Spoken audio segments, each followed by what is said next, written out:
Japan is in dire straits. The population will decrease by millions and millions within the next century if the government does not do something. And the most effective way to combat the decreasing birth rate in Japan is to actively combat a culture that says that women do not have sexualities, that says that sex is something that should be done occasionally and sparingly, that values the ability to contribute your entire life's labour to your workplace instead of valuing your family and intimacy with your loved ones. And this is one of the most effective ways in which the Japanese government can nudge individuals towards that positive outcome. So first I want to be very clear as to what our policy looks like.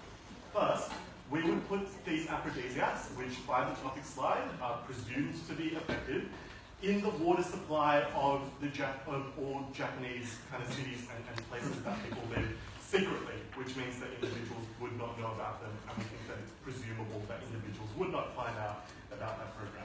You know, we're happy to make the Japanese equivalent of the CIA do it or whatever. We think to be accompanied by other measures that in some cases already exist in Japan. So for instance, Japan has quite extensive social welfare programs for individuals who have babies, like large family bonuses or large baby bonuses. And we would also accompany it with messaging about the fact that family is important, or that intimacy with your loved ones is important. So, first argument I'm going to make is a preemptive one about consent. The first thing to note is that this is no meaningfully different from other forms of social influence that shape your sexuality. So, for instance, the way in which you conceive of yourself as a sexual being in society might be altered by, for instance, sexual advertisements that you encounter against your will in public. But the fact that you become a more sexual being, having seen that as an expectation that's placed upon you in society, is not a reason to suggest that you individually, having become more sexual, now cannot consent to sexual acts that you engage in. The second part of this consent argument is to say that governments implement coercive nudges towards certain positive social outcomes all of the time, and this is no really meaningfully different or more intrusive than those other forms of social nudges. So, for instance, the government taxes lots and lots of products all the time that restricts the ability of individuals to meaningfully access things that make them happy. Or, more relevantly, the government of Australia implemented a baby bonus which does literally the exact same thing. It encourages people to have sex in order to procreate. And the fact that one is done via a direct monetary incentive and the other is just done by the fact that you change the way in which you perceive sex is not meaningfully different because the effect is the same in both circumstances. The third thing to say is that we ought value consent based on the way that it makes individuals feel. That is to say that even if this policy compromises the degree to which someone can consent to a sexual act in some way, it does not meaningfully affect the way in which they perceive that sexual act for the reason that they, because the program is secret, view it as coming from within themselves and an expression of their own sexual desire as opposed as one that is being forced upon them, which means that meaningfully there is no effect on the benefit of consent, even if in a principled or philosophical way it has been altered in some way. Which is why we don't think arguments about that are important if they come from the legal team, and it's a reason to suggest that this policy would be fine. So, why is this effective? There are two broad reasons, I think, for the decreased birth rate in Japan, the fact that people do not enter couples as regularly. The first is a deeply conservative culture that, based on, for instance, traditional precepts of Shinto religion, or based on the belief, or based on deeply patriarchal beliefs that are partially drawn from the imperial period, which was a largely kind of patriarchal construct that valued the dominance of men and their ability to control the sexuality of women, and partially based on a liberal conservative that erases the sexuality of women because it had previously historically been held to be dangerous, means that society is conservative and imposes a belief upon women that they do not have sexuality, which is different to the belief that might exist in Western society that sexuality is shameful. It's an absence as opposed to it being a bad thing.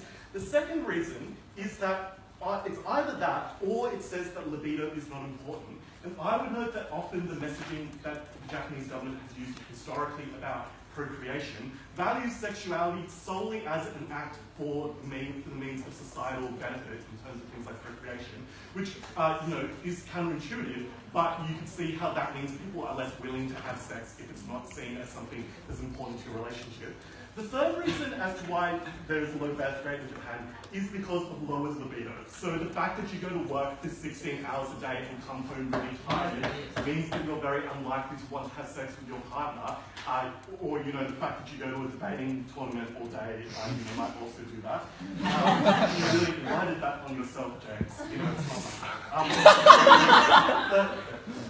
and you're often taught not to value your family or to value your intimate relationships for the reason that you want to contribute to your workplace. So, why does this increase the birth rate? First, for the reason that libido is often actually just low, and this is a way of correcting it so that it is at the kind of average human rate, for the reasons that I've alluded to previously. Secondly, for the reason that it changes your priorities and the way in which you view the world. Because firstly and most basically, it drives you towards having sex in situations that you might previously have simply ignored your libido or your sexual desire.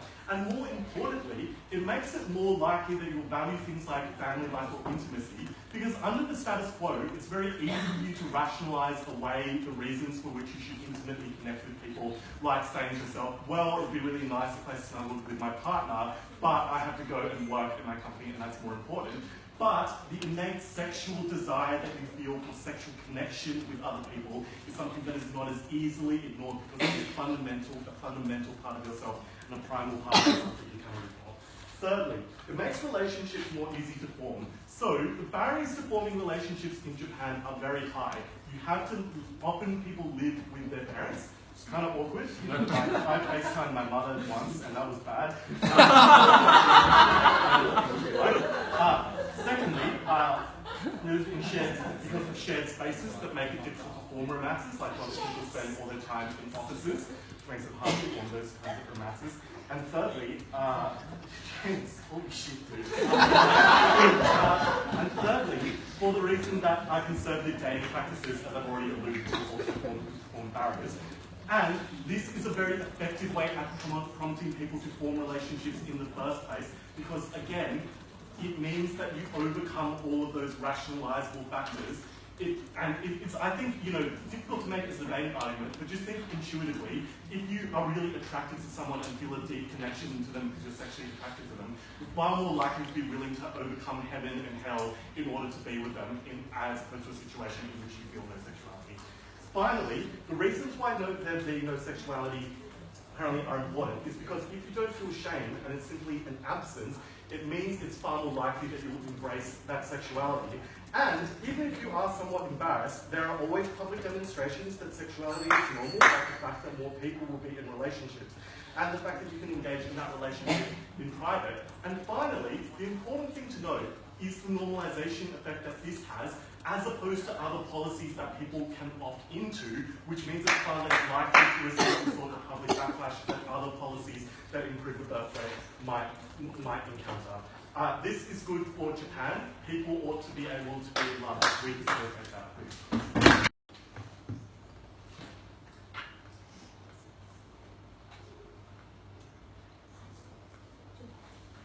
One haven't told you that the problem of Japan is that they have a really set negative culture. We think that this is not true because Japanese already has a very sexualized pop culture anyway.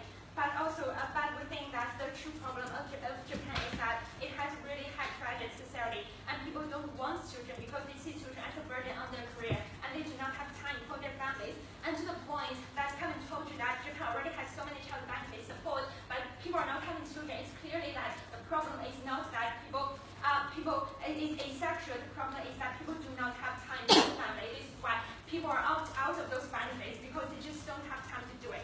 So I think that under their side, they cannot address this root problem at all. And also we know that having sex does not equalize, that doesn't mean you are going to have children because condoms is a thing. And also to the point that they're keeping this message secret, it means they can't change the norm anyway, because if it's secret, then how are you going to change the sex negative norm, which I don't think that is going to happen. So what I'm going to do in my speech, first I'm going to tell you why it is an immoral violation of people's liberty. Second, why the alternatives are so much better. And thirdly, why they are going to produce harmful and unpredictable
why I think that the alternatives are so much better. Because can already give you some alternatives such as reshaping social message or providing better support or whatever. Given that the app already have some other solutions, they really need to justify why they're add another solution which is so morally run on top of their other solutions, and they did not do it at all. They did not give us any justification why they're adding additional solution on top of the other normal solutions, and this solution is so harmful to people's liberty. So under our model, we think that the government has so much other alternatives, such as migration, such as international adoption, such as workplace reform to reduce people's stress, and this is going to address the root problems of the Japanese culture. And why do we think that these alternatives are so much better? Because firstly, why migration and international adoption are so much better? A few reasons. So firstly, we think that it is just better morally. The world is probably overpopulated, and there are lots of countries who are like bombed and like violated by Western countries, and there are lots of refugees and people who really need help. So you think that if you need population, you can probably just bring refugees or bring migrations to your population without creating active stress for the globe, because we are suffering from food shortage, we are suffering from resources. The global resources is probably going to run out in the next 80 to 100 years or whatever. So we think that under their point, if you really need people, you can opt into better migration or getting international adoption. And also we think that under their point, under our model, you are actually helping the vulnerable people to get a better life. So we think that that is morally better as well. And also we think that it is probably better for Japan, because with migration, you can choose like skill-based migrations, which means it is better for economy, because these adults can just enter into the workforce and do work for the economy without you giving like baby support or baby bonus or whatever. And also we think that you bringing skill-based migrations probably means you do not need to train them anymore. So it is better for your economy because you save costs in training this labor force. And also we think that if you really want children into the culture, to learn the culture, then you can just use international adoption. We do not see the difference there. And also we think that secondly, the workplace reform is better as well, because as I already told you, the problem of people not having children is because they're so stressed from work, they do not have time to care for children. So under their model, even if they can have children, under their social norm, you are not actually changing the social norm. People still have stress from work. People cannot care for their family. People are still overloaded from that high pressure working culture, which means even if they can create children under their model, people do not have time to care for these kids. So these kids are probably going to have a bad childhood anyway. So we think that under our model, it is probably better. So onto my third issue, why they're going to produce harmful and unpredictable results under their side of the house. So firstly, we think that you cannot predict the exact results of this model, because you are just like putting drugs in the water.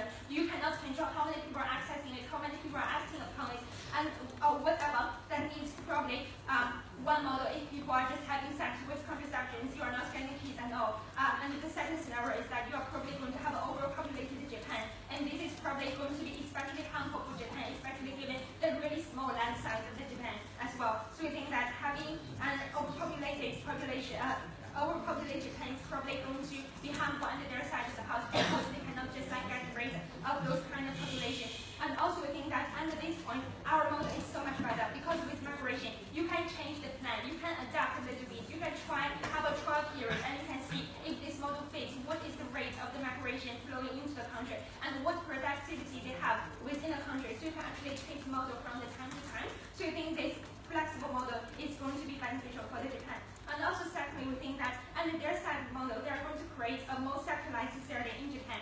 Because when everyone has a sexual drive, it means there's more need of sexual products or whatever in the society, which means the Japan is going to have more sexual industries, because those industries and companies see the need within the society. That means under their side of the house, women are probably going to be more likely to be objectified or sexualized, just because the great need within the population. And probably there's going to be a disproportion between men and women as well, because in the Asian cultures, they're usually like 6 or 70% of men, but only 30% of women. So they're objectifying women and subverting women into that sexual culture under their side of the house. So I think that it is a net benefit, especially towards women. So under our side of the house, we do not have this sexualizing culture, and we do not cause actual problems to women. At the end of this speech, Chair, they cannot specify why they're bringing such a immoral ground like solution to address this problem, and they cannot address the problem.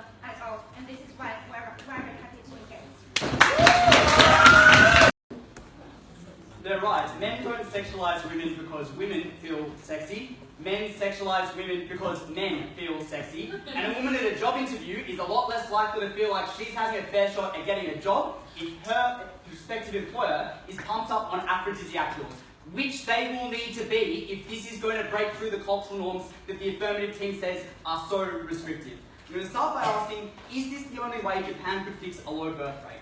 At best, the affirmative team can prove that this is morally permissible, given Japan is in a time of crisis. We are refusing that they are in a time of crisis because there are alternatives. Therefore, our claim is not that this is mutually exclusive, it is that we're showing this is unnecessary and a drastic step that we should not take.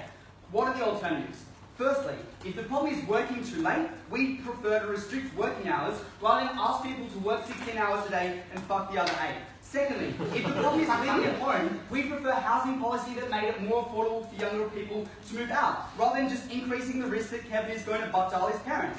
Thirdly, if the problem is, as we pointed out in Shanshan's speech more realistically, actually that Japan gives a fairly limited amount of support to parents in terms of career progress, we prefer a paid parental leave scheme. And all of those things are not just morally permissible, they're morally right. We would like Japan to be put in this situation in which it was forced to take those steps to help out its population. But the much preferable alternative we pointed to was immigration, which is also much morally better because it means that Japan would be helping the global population of the world, not just its own population, and it would mean that Japan, rather than contributing to the problem of global overpopulation that is creating an environmental disaster, would be redistributing people from poorer countries into the incredibly rich country of Japan. The affirmative team says Japan is too xenophobic to do this. The problem with that argument is that the experience of a lot of countries is that they are very xenophobic up until the point at which they need migration, and then they become not that xenophobic. For example, that is the Australian experience at the time of World War II, for instance, and we think that the impending crisis, if it is going to be that bad, of a declining population, would be enough. Also, you're assuming the government would implement this totally detestable policy. I think we have more than enough right to assume that they would do ours. Secondly, the affirmative team says increased immigration would take a long time to implement. That is clearly untrue, and you pointed out the biggest problem with your policy. The sort of peak, the proportion of 80-year-olds in the Japanese population would peak about 2025 or 2030. This policy will do nothing to help that because a 12-year-old isn't going to help that person in a nursing home. A migrant, who is a low-skilled migrant who can come into that country and be trained, will. This is a morally abhorrent policy, and there are morally right alternatives. The second question I want to ask is, can we justify removing sexual liberty in this way? Firstly, I want to debunk the game of analogy tennis being played by the negative. By the affirmative. Firstly, the sexualized ads. 1. We do currently restrict the effect of those things in shaping people's sexuality. So, for example, we normally don't allow under 18s to be subject to those ads because we think that those are the people who would be most likely to be influenced. We would be happy to ban sexualized ads from the public sphere if they are as harmful as the affirmative team is saying. Secondly, this is substantially different, because you can see an ad and say, it doesn't accord with my morality, so I'm not going to act in that way, but when this chemically alters the way that you feel, there's no way that you can choose to get out of it. Secondly, they say, this is like a baby bonus. No, it clearly isn't, because there's a difference between rewarding someone for a choice and taking away that choice. It's the difference between paid labour and slavery, which is one we should clearly recognise. That's why the government tells you to eat vegetables, but doesn't force vegetable mulch down your throat. And also, the idea that there might be other objectionable things that shape people's sexuality doesn't mean we should do this clearly abhorrent one. We point out why it's very harmful. First, it violates people's right to bodily autonomy and to control what goes into their bodies. Secondly, it violates people's right to determine who they have sex with, because in taking away people's ability to choose and increasing the likelihood that they'll lose control and betray their true preferences, that is incredibly immoral. The affirmative team says, what you don't know won't hurt you. That is wrong. For example, it is wrong to spike someone's strength and increase the likelihood that they would lose control because they're no longer the person who they were formerly, even if that person would not later find out that they had been violated. That is because people's rights are rights that we cannot take away, even if they would not be harmful in any utilitarian sense. The second affirmative speaker tries to change this. She tries to say, well, the culture already pushes you into not having sex. Maybe this would just take us the right amount back in the other direction. Firstly, we reject the notion that Japan's culture is very sex negative. It's been asserted by the Affirmative team that is clearly untrue. Japan's culture is very westernized. Japan has Japanese pop, which is an incredibly sexualized musical industry. It's just not true that the culture is as conservative as they're saying. But secondly, even if someone is being pressured not to have sex, that doesn't mean that you have a right to take away their ability to consent. For instance, we wouldn't say that it is now morally acceptable for you to spike the drink of someone who is a prudish conservative Catholic because you think that she's been coerced by her parents into not having sex with you, because taking away that person's ability to make choices is incredibly wrong. Now remember, the Affirmative team might say that's different because someone loses agency. In a case like this, they might say they don't lose agency under their model, but that's not the distinction. Like, you could spike someone's drink not so much that they would be so drunk that they legally couldn't consent if they'd chosen to drink, and that could still be a crime because you're increasing the likelihood that they'll betray their true preferences, which is exactly what the Affirmative team is doing. That's why this is a morally abhorrent policy.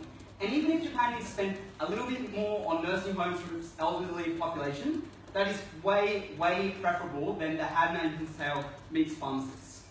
The last thing I'm going to prove in this speech is that even if there is no alternative way that we can fix this problem, this would be an actively harmful policy. First thing I'm going to prove is that this is very unlikely to be effective. That is for several reasons. One, the cultural norm which says you should have an absence of libido is unlikely to be broken through by people being subject to aphrodisiacs. For example, it's not the case that the most sexed-up evangelical Christians are the ones who leave the religion. Normally they're the ones who become the most repressed because they feel, I don't want to lose control with this thing that's threatening me. They feel like, I don't understand why I suddenly feel so much more sexed-up this week than I did last week. Those are exactly the circumstances in which they are less likely, in which it's more likely that our religion will be very controlling. Secondly, people in Japan use contraception. And even if we're talking about people in the spur of the moment, a lot of people in Japan use the pill. More people are likely to use the pill if they feel like they have such a high libido that they're likely to have sex at any point in time. Lastly, we pointed out that this policy is very difficult to predict. So we think it's going to be very ineffective. It's possible it would be extremely effective. We're not saying 8 children per couple, we're saying 2.5 children per couple, which would lead to an exponential rate of growth, and to this being essentially the cane toes of Japan. It's not like we could just unwind it, because I mean, for one thing, because water is a storable good that goes into food stuffs that last years later. It could have permanent effects on people's body. Like, we don't know that much about how aphrodisiacs work. The second thing that I want to make is that the harms of a population decline are not so massive. Like, they're the harms of spending more money on welfare for older individuals. Japan is an incredibly wealthy country and can bear it. Contrast that to the harms that the Affirmative team want. The harm is to women who feel as though they are less likely to get ahead in society when men are more likely to treat them as objects and feel like that's out of their control. The harm is to women in society when the burden of increasing Japan's population growth is placed on them and they are expected to take 9 months out of work rather than letting some more immigrants in. And the harm is to the individuals who are forced to betray their true preferences, who would have liked not to have as much sex and are forced by the Affirmative team to do otherwise. That is a harm that we cannot stand, and that's why we're there. I'm going to ask 3 questions in this speech. Firstly, what is the reason why it is that Japan has a low population in terms of younger people? Secondly, can people consent to this? And finally, what does this do in terms of outcomes for Japan?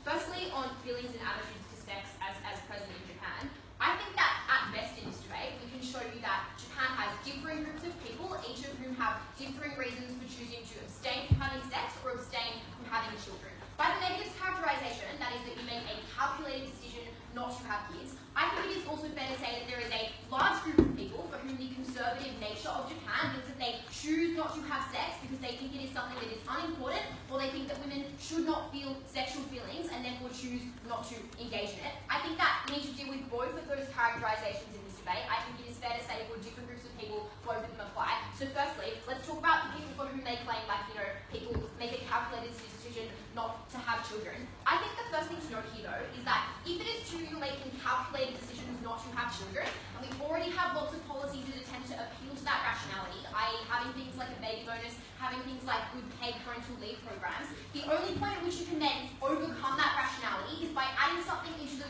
equation that makes you act in irrational ways that you would not usually. And that, we think, is an aphrodisiac. To give you an illustration, often when you are feeling particularly turned on, you make questionable decisions about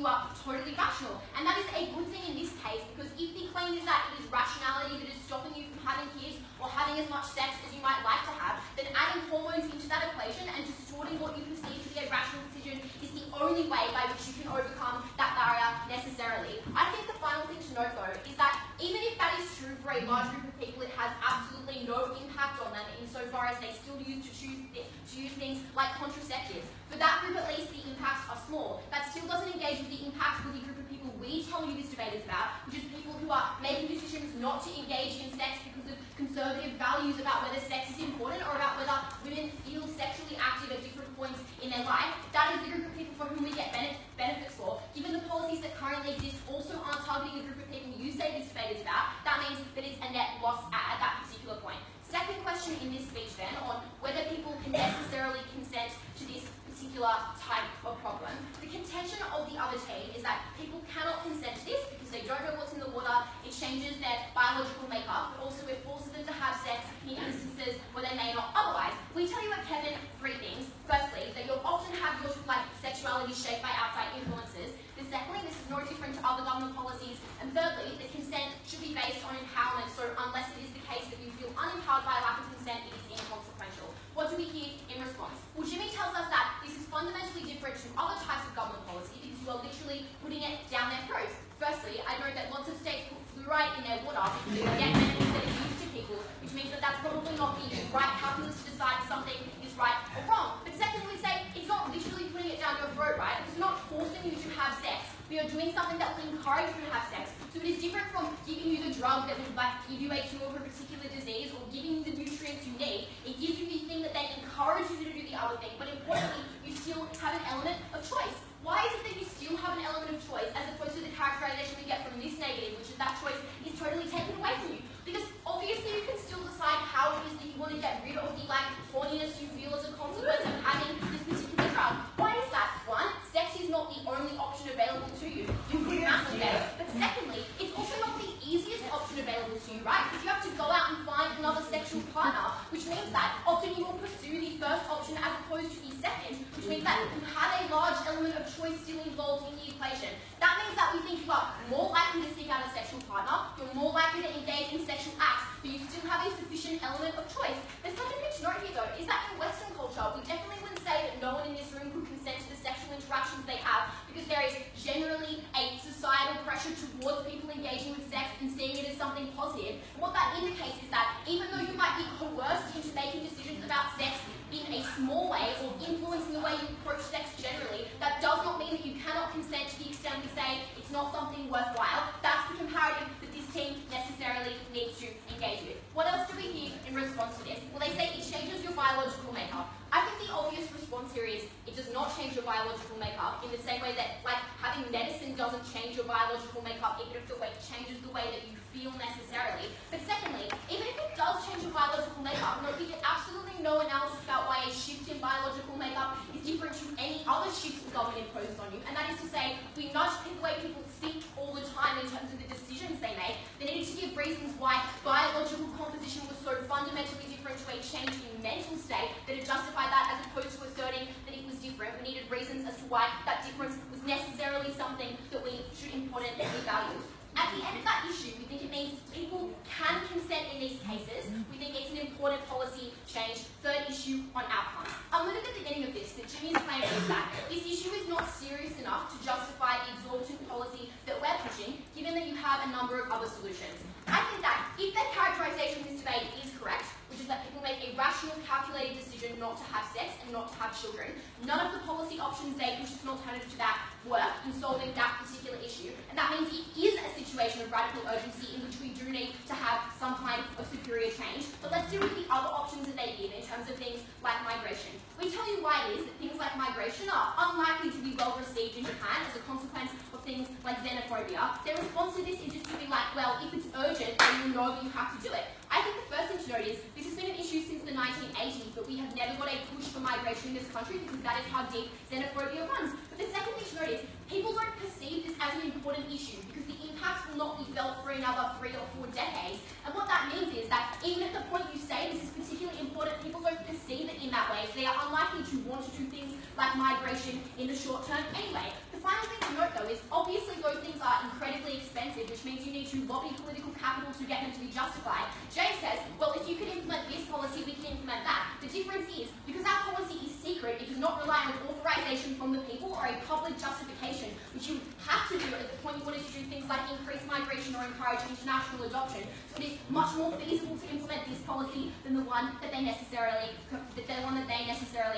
say that we should implement. The second thing they say is it's going to lead to things like the objectification of women. I think that it is unclear why increasing libido necessarily means to objectify women, particularly given we are talking about a culture that is largely conservative and in many places very religious. I think that means that people probably would abstain from trying to objectify women because they would see that as something that is necessarily bad. But secondly, I point to the fact that I think many people that everyone knows in this room or outside it probably don't objectify women despite the fact that they feel sexual. So I think that it's quite plausible you can experience sexuality without that element of sexuality coming into play. I'd say objectification definitely comes from the forms of Western sexualization of women that people then pick up on. That element is notably absent in Japan, so you don't get that same particular outcome. Finally though, even if you get some element of objectification, I think you have to weigh this against the net benefits that you broadly get, right? Because even if we don't get a mass increase in population, because people still do use things like contraception, you at least change the way that those people who do currently abstain from sex for religious reasons or conservative reasons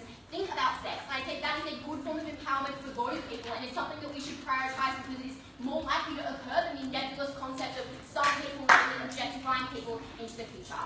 At worst though, all this negative things prove is our model has minimal impacts. We prove it has minimal impacts to the population for some people, and that is a net good, that it is more viable than the alternatives that they propose, but moreover, the changes in sexual attitudes towards sexuality was positive even if you didn't get population changes we propose. I slept in my parents' bed until I was 4 years old. That's when my sister was born, and she slept in my parents' bed until she was 4 years old, and then my brother was born, and he's 11, and he still sleeps in my parents' bed. It would be highly irrational to sex up a population and then tell them to have children who shit, who make you a dinosaur, and who fly all night. No one in this model is going to want kids. They're going to use condoms. They're going to masturbate, like Kaity helpfully suggested in the Affirmative, and this isn't going to solve any of Japan's problems. Even if it did, it would be a highly immoral policy, both because of the way it manipulated people in a way they were not aware of, but also because, totally unresponded to, we should not increase the world's population by millions and millions of people just because one country at the moment is xenophobic and the government's not willing to back forward. I'm going to ask 2 questions in this speech. First of all, is this a moral decision? Is this a moral policy to implement? And second of all, is this an effective policy? On whether it's moral, on consent, I'll deal with the most recent analogy, which was this is just like fluoride in the water. Well, I don't think anyone says I really care about my teeth rotting in my head. I don't think it's a result of deeply held religious practices. I don't think it's a result of deep shame. I don't think your teeth rotting come at the expense of a career that your parents might really care about having or a financial responsibility you feel you have to your parents. But if it did, you know there's fluoride in the water, you don't have to drink it. That's an important distinction and something that this Affirmative team has not been willing to deal with. Let's deal with the other ideas that we have about why this doesn't meaningfully increase consent. The first thing they want to say is like, it's just an enhancement, but as we explained, it was a depletion of control and we shouldn't force people to prioritise different competing ideas in a certain way, because what you choose to prioritise is just as important as what is inside you. Everyone has a light and dark, a conservative, and it's who you choose that matters, and we should not force that decision. The second thing they want to say is that people like don't know what's happening. But we know here that the more they want to say that this is going to drive people to go against centuries of oppression, 16-hour workdays, living with their parents, the more you think that people might realise that something has changed within them, people might see that their society is changing around them, and people might feel certainly confronted about what is happening. We think that even if you can't pinpoint that to a government mass manipulation campaign of feeding you drugs that you do not know exist, that that's still a level of discomfort that we should not support. But also principally we pointed out at first and second that just because you don't know that something immoral is happening doesn't mean that thing is not immoral. We care about the ability to know we are defining ourselves, and any degradation of that should not be something that we should support and should not be something that we allow. And that's why Kaity's final ditch of it's just an element, you still have an element of choice is not okay. You could, for instance, masturbate,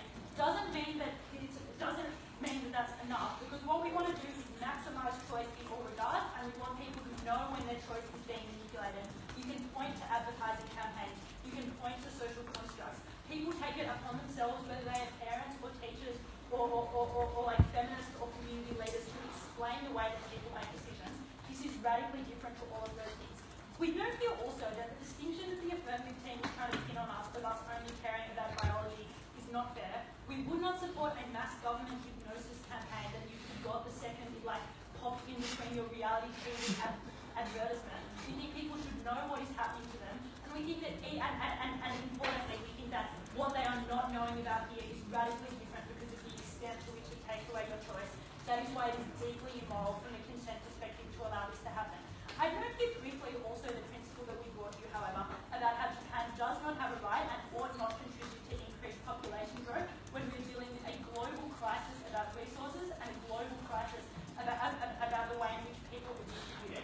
It is deeply immoral to prioritise, like, at best, xenophobia, and kind of at worst, just a weird genetic desire that people have their own kids or whatever, at the cost of that. We would far prefer them to cost some slightly more expensive nursing homes, so that if children were important for some bizarre reason they could adopt, also that actually to fix the affirmative team's issue and have a workforce that can contribute to supporting this elderly population. They had migration of both skilled and unskilled people. We never heard a response to that moral argument. That is why this is a reprehensible policy, and even if it were to harm Japan somewhat, you cannot support this happening, and it would be a deeply problematic thing for the government to do. Moving on to whether or not this is effective. The first question I'm going to ask is, will people have more sex? And the thing I want to note here is that the problems that the affirmative team pointed to, like an absence of libido or a deprioritisation of libido, are not automatically fixed by the fact that libidos increase. When we have sexual revolutions, it's not the fact that suddenly a generation of women have woken up all sexed up. It's that suddenly they feel they have the ability to express themselves. And the affirmative team is deeply circular here. People will be sexed up, people will see people sexed up, then they will allow themselves to present themselves as sexed up, and then their children will see their sexed up parents or whatever. That is not how it's going to work. At best, people will still have those cultural pressures, so it's unclear the way in which people will engage in these behaviours in a public way. But at worst, as we told you at second and was not responded to, this will actually result in an increased conservative culture. This will actually result in people being more secretive about the way they are feeling and less willing to act on it. Because if you have been told that you should prioritise your career, or if you have been told that you as a woman do not have a libido, you don't think, oh shit, yes I do, and my career doesn't matter. You think, what is wrong with me? I need to more than ever make sure that I'm too tired to have sex when I get home. I need to more than ever make sure that this libido isn't something that I take seriously. And that is deeply problematic, not only for the increased conflict that they place in the hearts of men and women, but also because it doesn't work. The other thing I note here is that when they want to talk about things like a 16-hour workday or like not having time to have sex, their logic again is circular, because we support things like not having a 16-hour workday or having paid parental leave, at which point, like, the libidos will be freed by the because we don't think there's like a biological reason why these people don't have libido, neither do the affirmative team, and for that reason we can create a cultural change. Even if it is slightly less slower, that is still something that we would far prefer. All of their, as I said, all of their normalisation material was contingent and circular. The second question though is, does this get more kids? And the affirmative team has never answered the simple question, why does sex equal kids? Like, we told you, condoms mean they don't, the pill mean they don't, masturbation mean they don't, the choice not to have kids for a variety of reasons mean they don't. And not only is it not having kids, they also never even provided a mechanism to get into a relationship. Because the phrase, I'm so overcome by wanting to have sex means I want to cuddle with my partner, is not how I think sex drives work. I think it was like, I'd like that you like fuck in the cubicle in your lunch break or something. So they might not get more sex, but they definitely don't get more kids. But we're not even convinced that you necessarily want these more kids, not only because it's moral, but because it doesn't deal with the problems that we need, which is a workforce now, which is going through things like immigration, but also it's presumably a cultural change not done by this particular conditioned way. The final thing we note here is that this does create a society which is significantly worse for women, because yes, sexuality might not be enough to make you sexist, but it is easier to make you sexist. It means you are more likely to feel validated in the way that you engage in practices that degrade women, and you are more likely to get horribly a direct benefit from degrading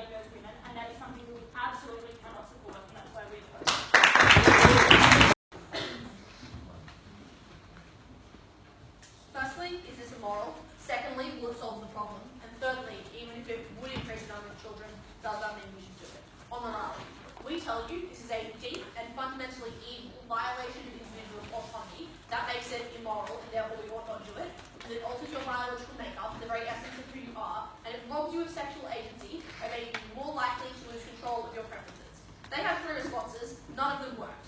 The first was, there are other influences like a sexual culture and things like the baby bonus. We distinguish that on 3 bases. Firstly, that is in tension with their assertion that Japan is an intensely sex-negative society and therefore those forces don't exist. Secondly, Shanshan tells you that there is a difference between influencing your choices and taking that choice away. We repeat it at Jimmy, they still haven't responded to it. Thirdly, Jimmy tells you that where there are other wrong things, that is not a justification in and of itself to add another one to the pile. Again, no response. Their second attempt here is to say that what you don't know won't hurt you. This is bizarre and not how morality works. It is still wrong to sexually assault someone you have roofied or hypnol, even if you are sure they will not remember it. Thirdly, they say this is a necessity and therefore it is justifiable because we're in a situation of crisis. Firstly, therefore if we prove there are feasible alternatives, that doesn't work. We did that. Secondly, Ginny tells you that it is not the case that you can do any necessary thing just because you want to, because that has global harms of increasing overpopulation, and Japan does not get to selfishly save itself at the cost of the planet. Second then, will this solve the problem? The affirmative say, when people are hornier, they will have more sex. It is interesting that that was their outcome, not more children, and they never tried to prove that. Firstly, as Kaity herself points out, you could just masturbate, which, given their context and setup about how difficult it is to find partners and how people don't have time, is likely the alternative. But second, even if they prove that more people are likely to have sex, there was basically no attempt to prove that would lead to more children. Because fortunately for myself and other people in this room, you don't get pregnant every time you have sex, but you can use things like contraception which prevent that from occurring. Kevin gets the closest to attempting to answer this when he says, when you have sex, you really want to be close to someone. Yes, but that does not prove you want to have kids with them. Also, that seems unlikely, as Imogen tells you, when you can just fuck in a bathroom. We tell you right at first, with absolutely no response, that the barriers that mean that people currently don't have sex also operate as barriers to them not wanting to have children. Things like being time-born, things like not being able to form deep and close family relationships. Those things still exist, now they're just doing it, but occasionally fucking, which does not solve the problem. Third issue then, even if it would increase the number of children, does that mean that we should do this policy? Firstly, this was not the only way to achieve this outcome, and therefore it was not a justified thing to do. We gave you a number of alternatives to which they responded to 1. Firstly, migration. Secondly, international adoption. Thirdly, increase of support for parents and things like parental leave. And lastly, workplace reform to ensure that people work less hours. Imogen points out that if we do that, we solve their entire problem, which is that people are too tired to get it on when they get home. We proved that those things were not just available, but also that they were preferable for a number of reasons that just got ignored. Things like global overpopulation, things like helping vulnerable refugees, things like social support being good in and of itself to maximise choice, things like immigrants being immediately productive economically as opposed to children who you have to support. They tell us that migration is unlikely because of xenophobia. Firstly, that's a response to only 1 of 4 options, and that's pretty lazy for a grand final team. Secondly, Ginny tells you that if it is true that there is a crisis, it is a good thing to use that crisis to push people to do a morally good thing, therefore giving them the alternative, assuming efficacy of this policy is bad, because it means they're less likely to help those people who need it. Second thing we say here is that this worsens social norms. They say it solves sex-negative repression. We tell you that these norms around libido are not mechanistically tied to actual existing libidos. The evidence we give you for that at 2 speakers is that women currently have libidos and the norm exists, therefore they don't prove they change anything. We said, however, it worsens those norms and makes women more vulnerable. And lastly, this policy was less controllable. It is like paying toes, we should not do. At the end of this debate, this was an immoral policy. Even if it wasn't, it's an ineffective policy. Even if it wasn't, it's a harmful policy. Don't let the sexed up cane toads loose in Japan. We oppose.